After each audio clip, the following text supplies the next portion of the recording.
میرے لیے ایسے کپڑے کی کیا ضرورت تھی؟ آپ نے فرمایا بھئی تم جوان ہو، تمہارے لیے اچھا کپڑا ہونا چاہیے، میرا کیا ہے، بوڑھا ہوں، بازار سے سودا خود لاتے۔ زریر نامی شخص نے آپ کے دسترخوان پر سادہ کھانا دیکھ کر کہا آپ کو پرندوں کا گوشت پسند نہیں؟ آپ نے فرمایا خلیفہ کو مسلمانوں کے مال میں صرف 2 پیالوں کا حق ہے، ایک خود کھائے یا اپنے بچوں کو کھلائے، دوسرا اللہ کی مخلوق کے سامنے پیش کر دے۔ عید سے چند روز پہلے کسی نے آپ کے کپڑوں میں پیوند دیکھ کر کہا امیر المومنین، آپ 2 درہم میں ایک نیا جوڑا کیوں نہیں خرید لیتے؟ آپ نے فرمایا مجھے شرم آتی ہے کہ میں نئے کپڑے پہنوں اور کوفے میں ہزاروں آدمیوں نے پرانے کپڑے پہن رکھے ہوں۔ کہیں سے مال آتا تو تمام کا تمام تقسیم کر دیتے، اس میں سے اپنے لیے کوئی خاص چیز لیتے نہ رشتہ داروں کو ان کے حصے سے زیادہ دیتے۔ ایک مرتبہ آپ کی زرہ گم ہو گئی، چند دن بعد وہ زرہ ایک یہودی کے پاس نظر آئی۔ آپ نے اس سے کہا یہ زرہ میری ہے، تمہارے پاس کہاں سے آ گئی؟ اس نے کہا نہیں، زرہ میری ہے۔ سیدنا علی رضی اللہ عنہ امیر المؤمنین تھے، چاہتے تو اس سے زبردستی لے سکتے تھے، لیکن انہوں نے ایسا نہیں کیا۔ معاملہ کوفے کے قاضی شریح کی عدالت میں لے گئے۔ قاضی صاحب نے آپ کا دعویٰ سنا، یہودی کا جواب سنا، پھر علی سے کہا اپنے گواہ لائیے۔ انہوں نے فرمایا میرا بیٹا حسن اور غلام قمبر اس بات کے گواہ ہیں کہ زرہ میری ہے، ان کی گواہی لے لیں۔ قاضی صاحب نے کہا بیٹے کی باپ کے حق میں اور غلام کی آقا کے حق میں گواہی قبول نہیں کی جا سکتی۔ اس پر سیدنا علی نے فرمایا عجیب بات ہے، آپ حسن کی گواہی قبول نہیں کرتے، کیا آپ کو معلوم نہیں ہے کہ رسول اللہ صلی اللہ علیہ وسلم نے حسن اور حسین کو جنت کے جوانوں کے سردار فرمایا ہے؟ قاضی صاحب نے کہا مجھے یہ بات معلوم ہے، لیکن میں حسن کی گواہی نہیں لوں گا۔ اگر کسی کے رتبے کو دیکھ کر فیصلہ دینا ہوتا تو آپ کا یہ فرمانا ہی کافی تھا کہ زرہ میری ہے۔ یہ سن کر علی نے خوش ہو کر فرمایا مجھے آپ کا فیصلہ منظور ہے، یہ زرہ یہودی کے پاس ہی رہے گی۔ ان کی بات سن کر یہودی پکار اٹھا۔ قاضی صاحب نے جو فیصلہ دیا اور علی نے جس طرح اس فیصلے کو مانا، اس سے مجھے یقین ہو گیا کہ آپ کا دین سچا ہے، یہ زرہ واقعی علی رضی اللہ عنہ کی ہے۔ اس کے ساتھ ہی وہ کلمہ پڑھ کر مسلمان ہو گیا۔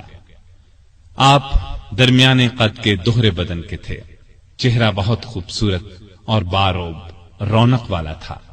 خیبر کی لڑائی کے موقع پر رسول اللہ صلی اللہ علیہ وسلم نے آپ کو دعا دی تھی، اے اللہ علی سے گرمی سردی کا اثر دور کر دے۔ اس دعا کا یہ اثر تھا کہ آپ ہر موسم میں ہر طرح کا کپڑا پہن لیتے تھے، ضرورت کے وقت آپ محنت مزدوری کر لیتے تھے۔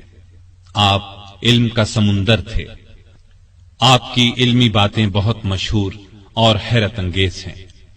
ایک عورت سیدنا علی رضی اللہ عنہ کی خدمت میں حاضر ہوئی، اس نے شکایت کی کہ میرا بھائی 600 دینار چھوڑ کر فوت ہوا ہے، جب یہ رقم وارثوں میں تقسیم کی گئی تو مجھے صرف 1 دینار دیا گیا کہ تمہارے حصے میں 1 ہی دینار آتا ہے۔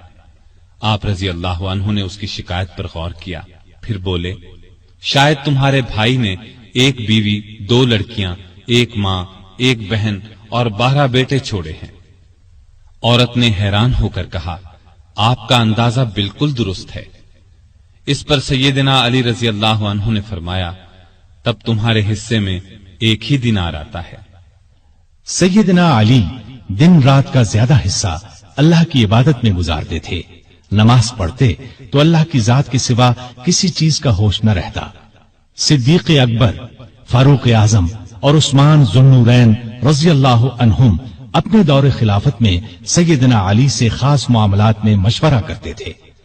شجاعت سیدنا علی کا خاص وصف تھا، اتنے بہادر اور نڈر تھے کہ طاقتور سے طاقتور دشمن کی پرواہ نہیں کرتے تھے۔ تبوک کے علاوہ قریب قریب ہر لڑائی میں وہ شریک رہے، انہیں اللہ کا شیر لقب ملا۔